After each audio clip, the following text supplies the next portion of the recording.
So how do you feel? Well, not good actually. Not good because it's been a difficult time actually, and it is still. And the situation is really, really dramatic. Yeah. I could never imagine that it could come to this, but this is a reality, and we are facing it. And you know that in my case, it's a little bit more difficult because you know that I'm originally from there, and I have all my family over there. Yes. My mom, my brother, his family, my cousins, everybody. How's everybody doing? Well, they are, thank God, they are alive still. Damn. And thank God, thank you. Yeah, the last days it was really, really tough for them because you know that when the military troop they entered, they started like shooting and stuff, and people were like hiding in the basements and the metro and whatever. And last night, because you know that they thought at the beginning that they would come like in a couple of days, they would take the country, put out the government, and put a new one. Exactly.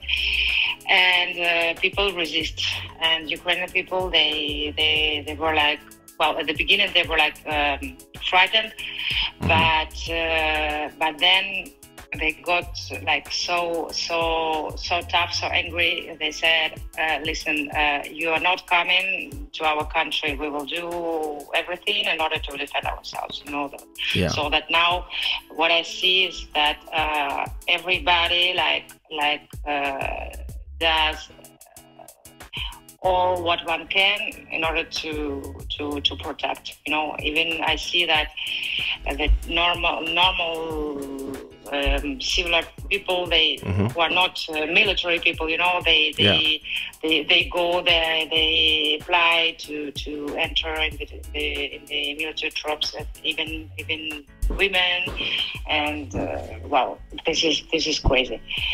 And last night, I was talking to my mom, and I was talking like, how are you and things, and suddenly she said to me, listen, there are how do you say, combat jets. They are flying over, and I have to run down to the basement, and they ran to the basement, and they started to throw in bombs basically to the civil regions, to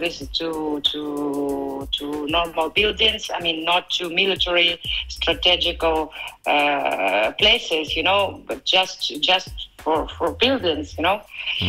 And it was so hard. The last night was the hardest for my city because you know that this is Kharkiv, which is on the northeastern part, which is the mostly attacked right now. I've been there. Yeah, I know. We were together. I know. and yeah, then in the morning, like, many people tried to get out. Well, my direct family, they managed to come out. They achieved like the next city, the next closed city, which is called Poltava, which is like 200 kilometers towards inside part of Ukraine. It's not as safe, but it's safer than right now in Kharkiv. And it took them like from 8 in the morning till 6 in the afternoon to make 200 kilometers. Can you imagine? Wow. And yeah, finally they are at the house of some friends. They will sleep there, and tomorrow they will decide what to do, whether they should stay there some more days or whether they should try to go further. But it's not easy because as it is like eastern part. They have to go through the whole country. It's like more than 1,000 kilometers till the eastern border, and it's not easy because they are shooting, they are throwing bombs. There are some parts of the highway which could be cut. There are some parts which could be destroyed. So I know some friends of mine who tried to go out from the city towards the border with the cars, and it took them like 4 or 5 days in order to reach the border.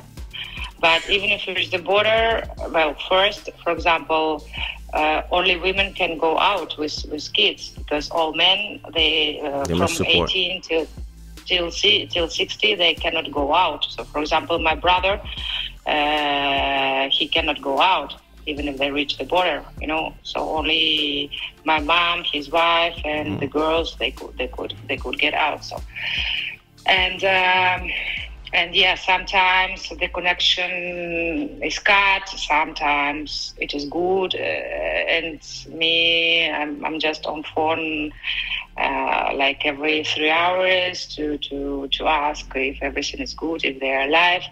I can imagine the stress. This is really crazy. I tell you, I'm like spending several days like almost without sleeping, and all the every moment like thinking, my God, what is happening? What the fuck is happening? And how it is possible that nowadays in our modern world, because of one fucking guy, you know. One fucking guy, he made all this. So this is really crazy. And another thing, what I want to say, because I'm now like watching all the news from all the sides, okay, and I see all the commentary which people post and stuff, and I realize that there is so much. I don't know if I can say it in English, like disinformation, like bad information which comes from part of Russia. And I see that there are so many Russian people who stay there, who live there. They are like they are so zombied by that kind of transmission where they make to people, and they are like, you Ukrainians, you deserved it because you are like nationalists, and you have been killing people in Donbass and Donetsk and such stuff. And I try to say, well, guys, you are so fucking mistaken, because we have been living in peace all the time. Me, for example, listen, I'm a Russian speaking. I'm come from the part of Ukraine which is historically like more Russian speaking, but for me it doesn't matter. I can speak both, and I had never had any problems with Ukrainian speaking Ukrainian. I mean, we are all Ukrainians and we feel ourselves Ukrainians, and it doesn't matter what language we speak.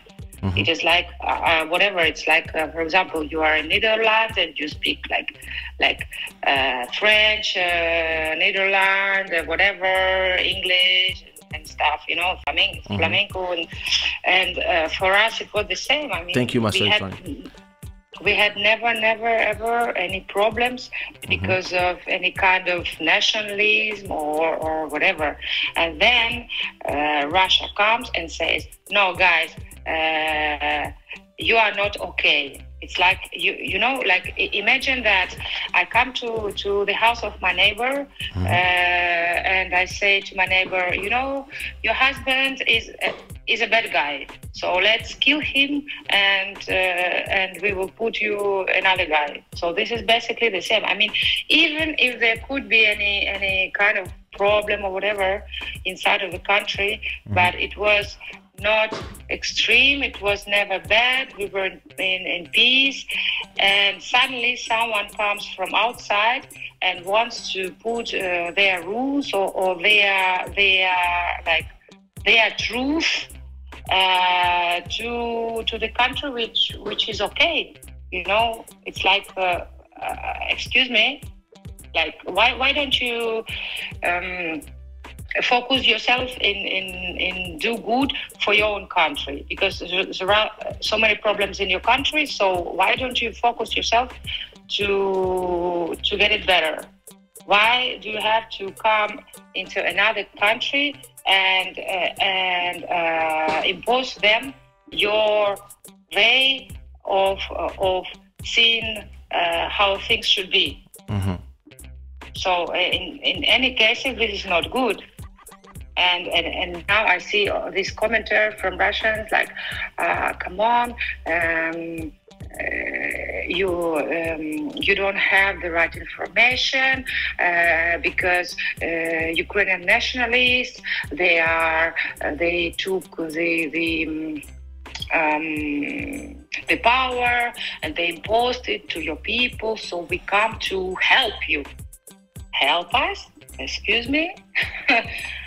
You have no clue, guys. Really, you have no clues. And the problem is that now, for example, in Russia, they prohibited all the channels which are not like national. People, they have no information. And there are so many people who, well, I understand, because they don't want to believe that this is happening, you know. And for them, it is easier to believe that what they say to them, this is true. Because if they would open their eyes, they would see how dramatic all the situation is. You know what I mean? Of course. So, yeah, this is very, wow, I mean, I understand. Really bad. Listen, prayers for your family. I hope everybody will be safe, and everybody that we know, everybody that we dance with out there, everybody that, you know, came to the shows. Like, you know, it's such a different feeling for me when I know I've been in the city and I see it burning. It's sad. It's a sad feeling, and at the same time, coming from a country that is unstable. Believe me that you wouldn't want to see how the city is right now. Yeah, no, I've seen a few images, and it's. By the way, I will take advantage of this moment. I want to say that we're like moving stuff in order to help. You know, to help at this moment the citizen, the military, the refugees, and all the stuff. We are moving things. We are organizing like humanitarian like post and stuff. And there are people there are refugees who are like without home, and we organize like activities to get together some money to send to them and whatever. So if everyone want to participate, I will. Yeah, you know, you have my contact, and if people would like to participate, so they're welcome. Yeah, basically. Yeah, listen, if you have a website. I don't have a website because nobody was prepared. Yeah, of course. I saw a few websites, but we have we have contacts. I'm with the community. Well, first of all friends and family what I have, and then of all this Kisomba community of Ukraine. So I have the chat of all of them, and there are always like messengers like, listen, these people need some place to stay. There are like kids who are left without parents. There are some stuff where you can help, different things. So if someone wants to help and he or she doesn't know how to do, so they could contact us or me or whatever, and I could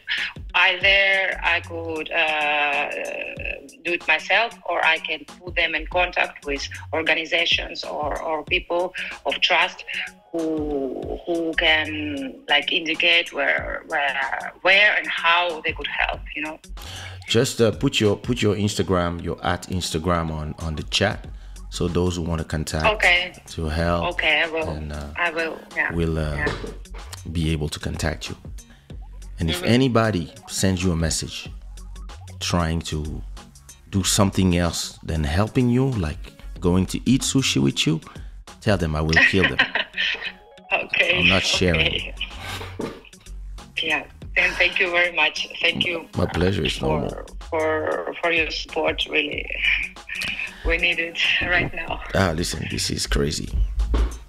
All right, I'm gonna go back to the show and now try to have a little bit of perspective. Try to have like a perspective from outside.